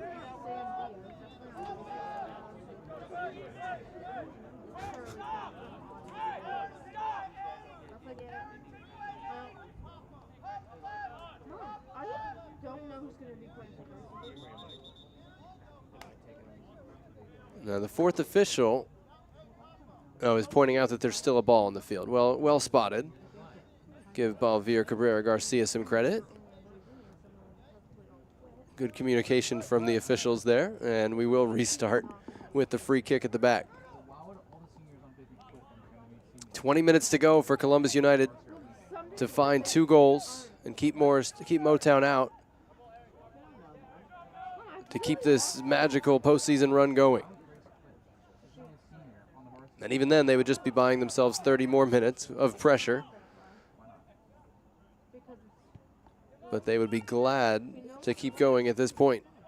Gone through 3 overtime games in their playoff run already.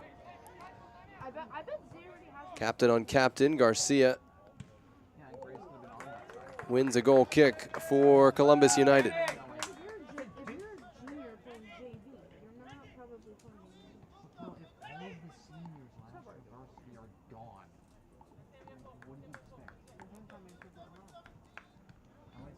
First of 2 NPSL semifinals tonight. FC Motown from New Jersey is in the green, leading Columbus United from Georgia in the red, 2-0 as we play in the 72nd minute of this one. And again, second game later tonight, El Farolito against Duluth. Shot from the top of the area blocked.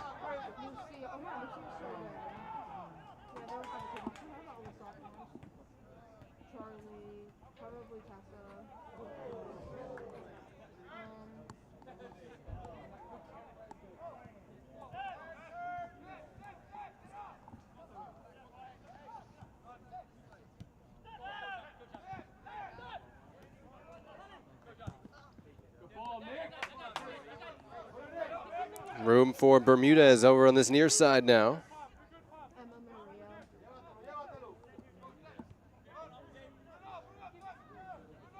Bermudez spent time in the Red Bulls Academy, then went to Pachuca a couple years in Mexico in their youth system before turning pro with Greenville Triumph in their debut season. He's bounced around a little bit, including former NPSL club Chattanooga FC.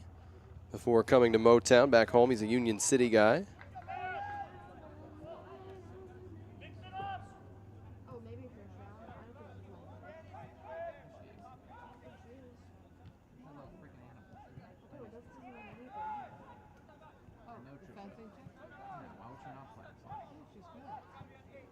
You guys losing their footing as the night turns the artificial turf slick. And it's opened up here for Columbus United. Mohamed Tucker getting forward. Xavi Chateau. Pass was behind Skirsch, but stays with Columbus. Here's Canagua.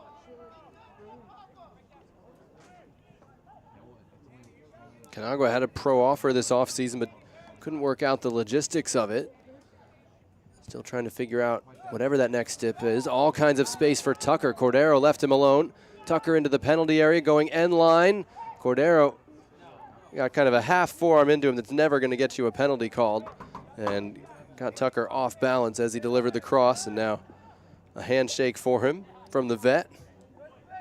Danny Cordero, the Motown captain now at 28.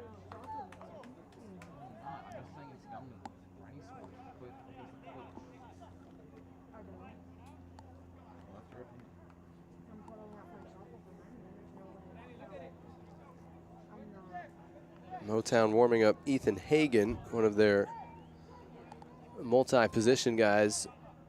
Most of the other substitutes for both teams sitting and watching right now. 75th minute. Game still in the balance. Motown, of course, has had this 2-0 lead since halftime. Now there's contact just behind the ball and a player down in Motown green in the middle of the field. I didn't see the challenge. If it was anything, it was a flailing arm. It appeared accidental in real time.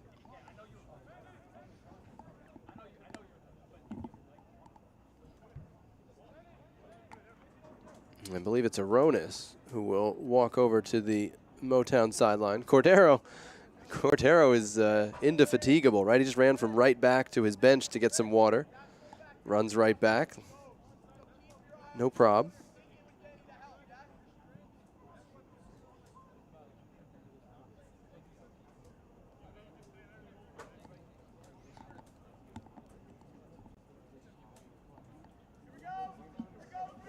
What a night in Morris County.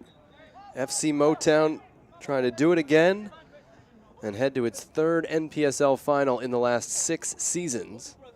They would host all 3 of those, by the way. They said, yeah, we do put an emphasis on the regular season, and that's why. That postseason travel will get you. And Columbus United, which if anybody should have weary travel legs, they are the poster child for it.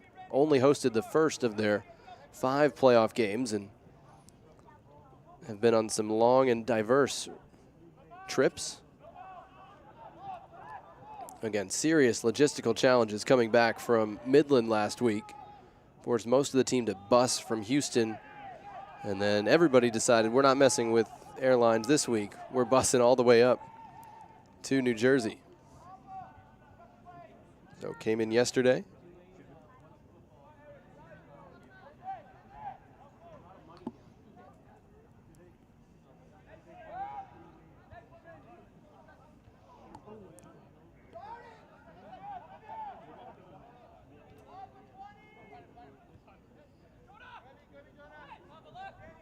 Canagua pointing the way. Neat dummy by Shato. Like Xavi Shato. We'll see what he does at Stetson this year. It's going to be his 2nd year really being a contributor, you would expect, for the Hatters. Little back heel there in the direction of Berg, but broken up.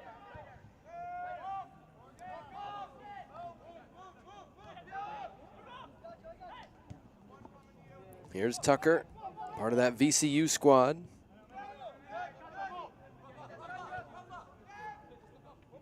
Brett Teach, 14 years as an assistant at VCU before taking the head coaching job at Mount St. Mary's in January. His 2nd stint now as a Division I head coach.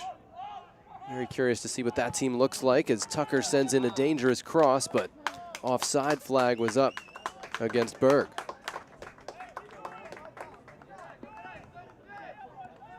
So free kick for Motown coming out, and of course, as anybody would with a 2-0 lead, time will be taken as Motown prepares to put it back in play.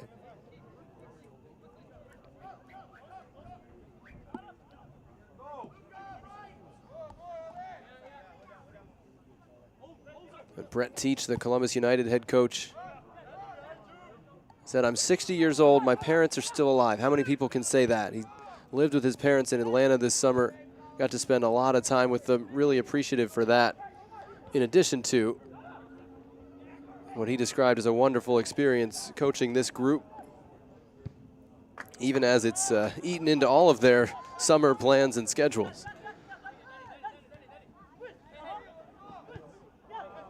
Sow under some pressure here. Pirouettes, keeps it moving to Bermudez.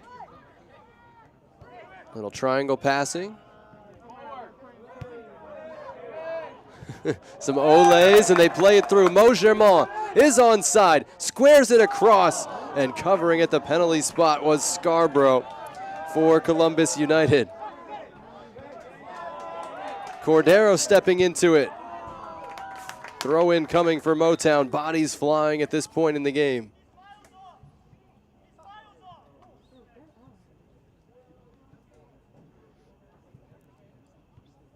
Shato and Cordero. Shato in your picture, Cordero out of it, are the two slow to get up after separate collisions. I think Cordero was involved in both, as you would expect. And they're saying Cordero may need to be subbed here.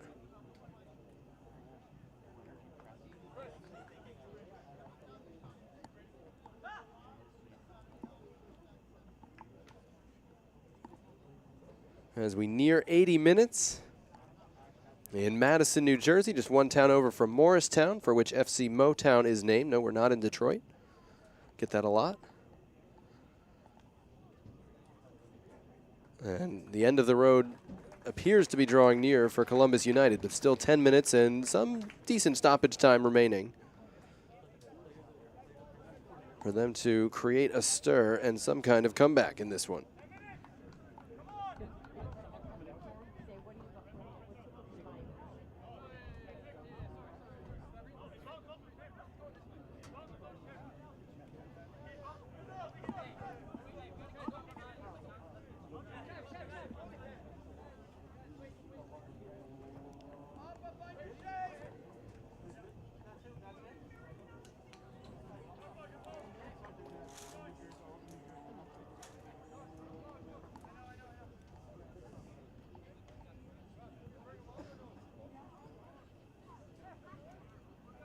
We're just trying to confirm the sub on Cordero.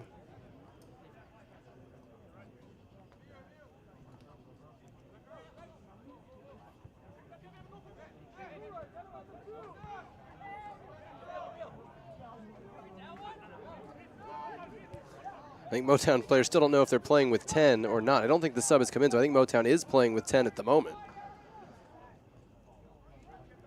Scarborough for Columbus, hassled by Perez and keeps it moving to Tucker. Number 3 in red, ahead to Xavi Chateau.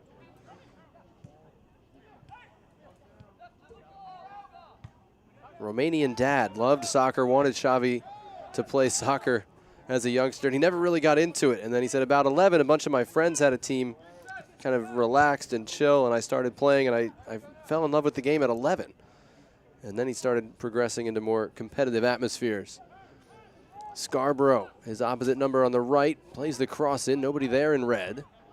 But Columbus United on the front foot here. Motown is back to 11 now.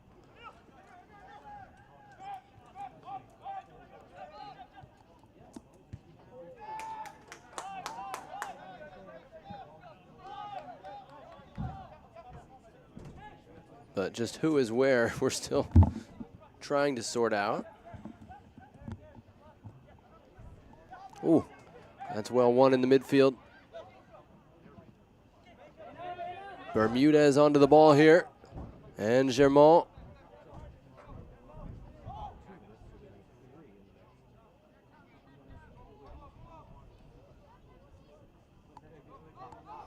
I believe it is Hagen who's come on, if I can make out these numbers right. 17 for Motown.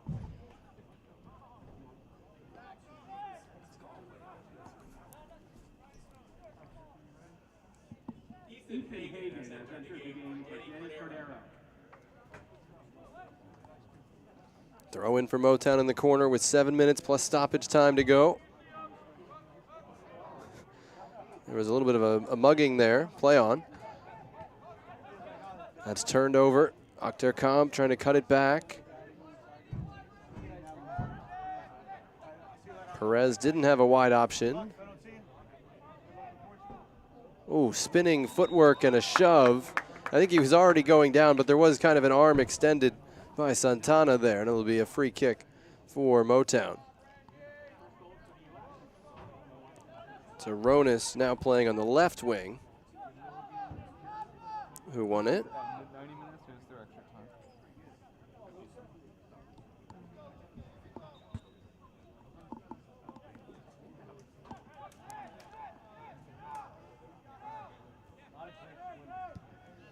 Boy, Columbus is going to go back to that shot from distance by Kawada that banged off the post, and think about what could have been. Germont with a bit of a sloppy offside on this near sideline.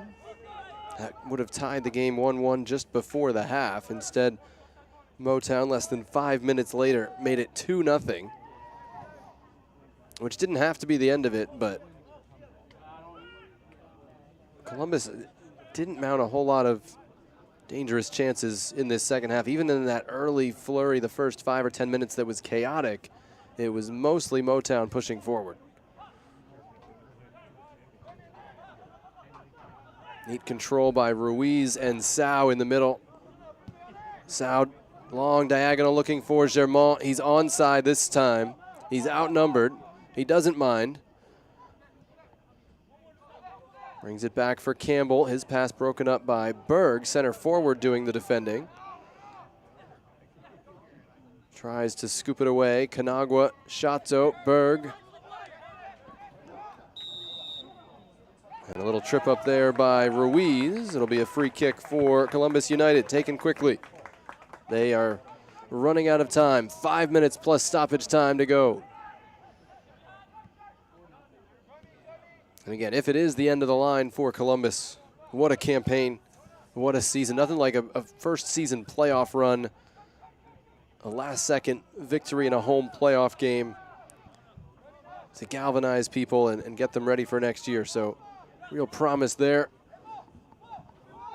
But they're not ready for it to be the end. Chateau, is that a corner? It is. First of the game for Columbus United. And again, this is a point of strength for them. Kawata, the Brazilian playmaker, over to take.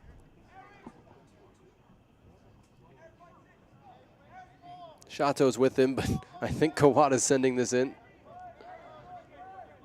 First corner for Columbus, dangerous.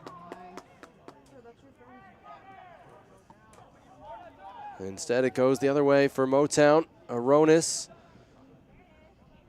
chased down by Berg after a long effort.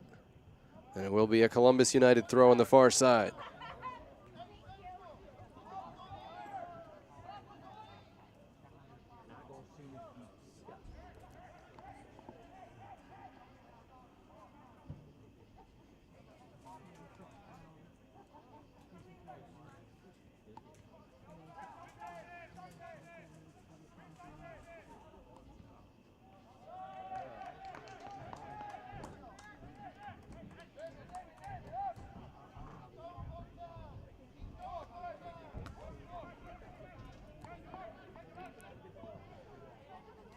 And we told you what the Motown jerseys say across the front, 1776, harkening back to its Revolutionary War history of the hometown, Morristown. Columbus United across the back has Unite. We see it in the red shirts on the field, some of the yellow shirts in the stands. That's kind of the goal of most of these clubs, is to bring together a community. And that's certainly one of the goals they hope they've accomplished in year one.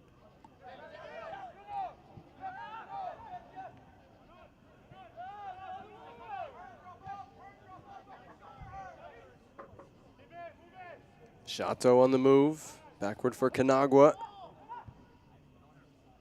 Now Santana playing right back here into the penalty area for Skirsch. Had some time there, and in the end left it for Scarborough, who hadn't made the run until it was too late.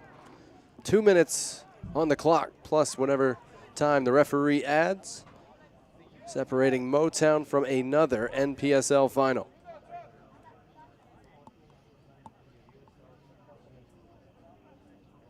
Lost in the Northeast Final in 2021, the East Final in 2023, but all the way to the NPSL Final 2018 and 2022, and trying to do the same in 2024. I guess the even-numbered years are the good ones for Motown, or the exceptional ones.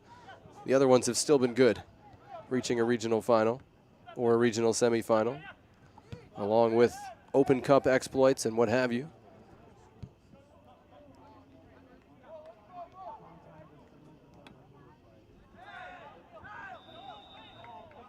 A little bit of a wait, but the foul call did come in front of the Motown bench.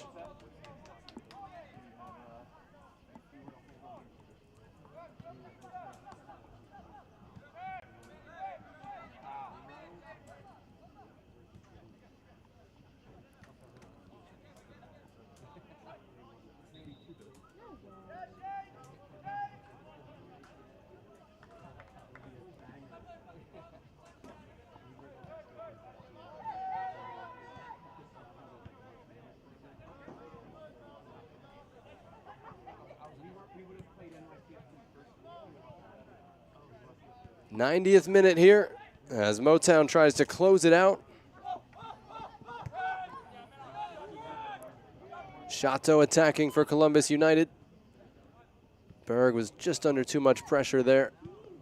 And Motown gets it away to Luca Campbell. Big fella.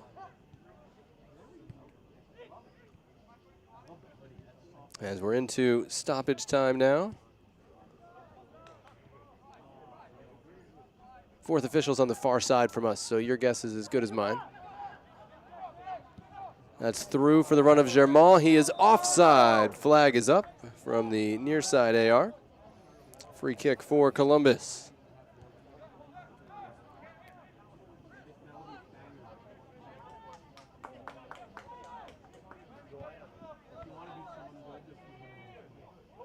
Kawata saying, let's go. Give me some options. Columbus United trying to close this one strong.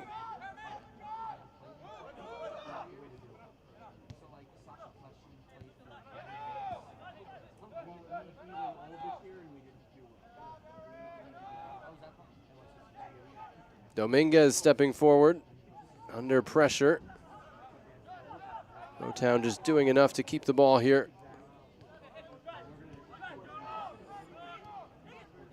Hagan, the substitute, with plenty of legs here.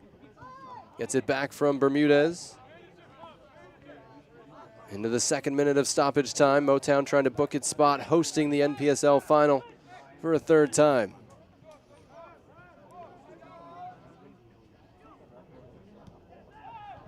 And again, it's first year as coach now for Dilly Duca, part of this playing group for so many years.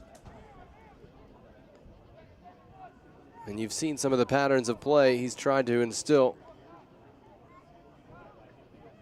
Really good combination play from Motown, especially on that second goal, most notably. As they pick up another corner here.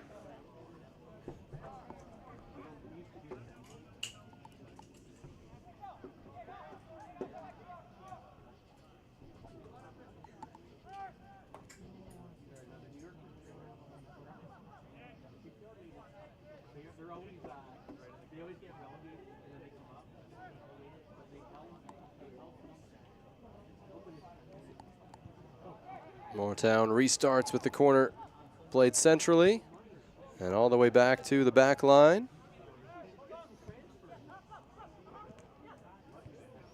Space here for Germont, pushing forward. He'll cross to the back post. Dangerous ball, pressure there. Offside, flag up. Otherwise, it might have been a penalty. Motown was calling for it, but the flag up for offside. Columbus United still going hard.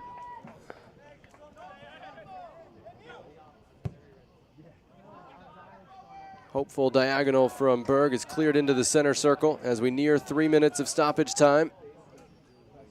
Sau with a little too much on that challenge, safe to say. And there's a Motown player still down, Bermudez, from that previous challenge, and we're, of course, close to full time here, but the referee, Sean Conley, will go check on him. Any kind of injury or absence. We saw Cordero come out injured. And now Bermudez being looked at does sour a Motown victory a little bit. And they'll have a week to rest up and try to get ready for the NPSL final next Saturday night. I'll be honest with you, I don't know the venue. It'll be in New Jersey. Could be here, could be at Montclair State. Motown has hosted at both before.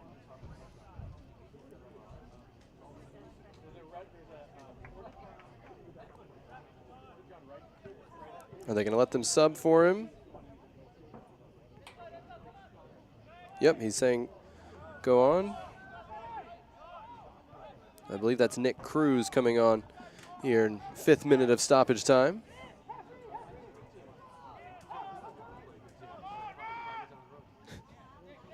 There we go. Ball sent forward for Columbus. Turning effort, blocked. Skirsch will track it down. Got the cross in. It's in a shooting position for Columbus, still with it. Back to Dominguez. Scarborough will try it. It's blocked out of the penalty area.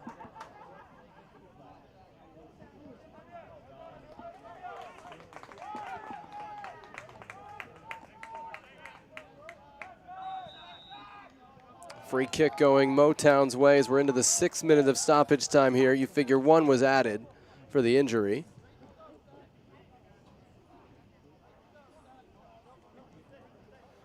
I think everybody's ready at this point.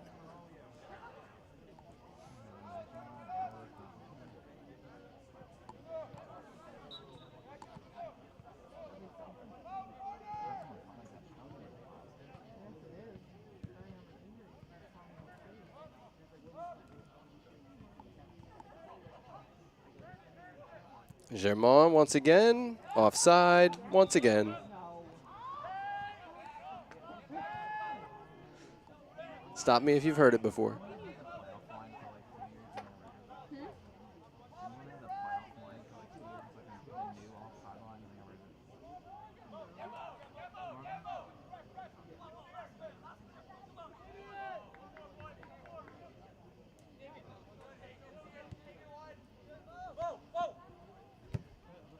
I've got 6 minutes of stoppage time on the clock. Still we play. Berg with a whiff.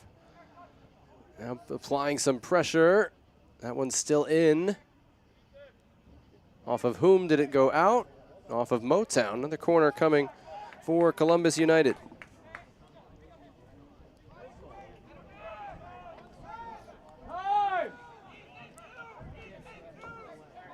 Kawada takes it short for Skirsch, bending it back post and held by Schaefer. Full time in Morris County. FC Motown off to the NPSL championship game for the 3rd time in 6 seasons. FC Motown 2, Columbus United nothing. The final here in the semis. First half goals from Nico Nee in the 5th minute and El Mahdi Yusufi in the 45th minute. The 2 goals for FC Motown as they hold on to win it 2-0, and they will host the NPSL championship game next Saturday right here at Drew University in Madison. 3rd national championship game FC Motown will host in 6 seasons in the NPSL. They'll try to win their 2nd title in 3 years. What a tremendous run for Columbus United in its first season. 9 wins, including 5 in a row in the playoffs to reach the national semifinals, to win the South region. Again, first season in the NPSL. They reached the semifinals, and they do have a long, frustrated drive back ahead of them. But what a run it's been, and what memories Columbus United created this season. So a great start to their NPSL tenure for Columbus United. For Motown, it's back to the championship game next Saturday. Either El Farolito or Duluth will be headed to North Jersey. Motown wins it tonight 2-0 over Columbus United. That's going to do it for us. We hope you'll check out the other NPSL semifinal coming up later tonight, El Farolito and Duluth. For everyone involved in our broadcast, everyone at the NPSL, I'm Jonathan Yardley. Thanks for watching tonight. The final score tonight, FC Motown 2, Columbus United nothing. FC Motown off to another championship game hosted in New Jersey next week. Good night.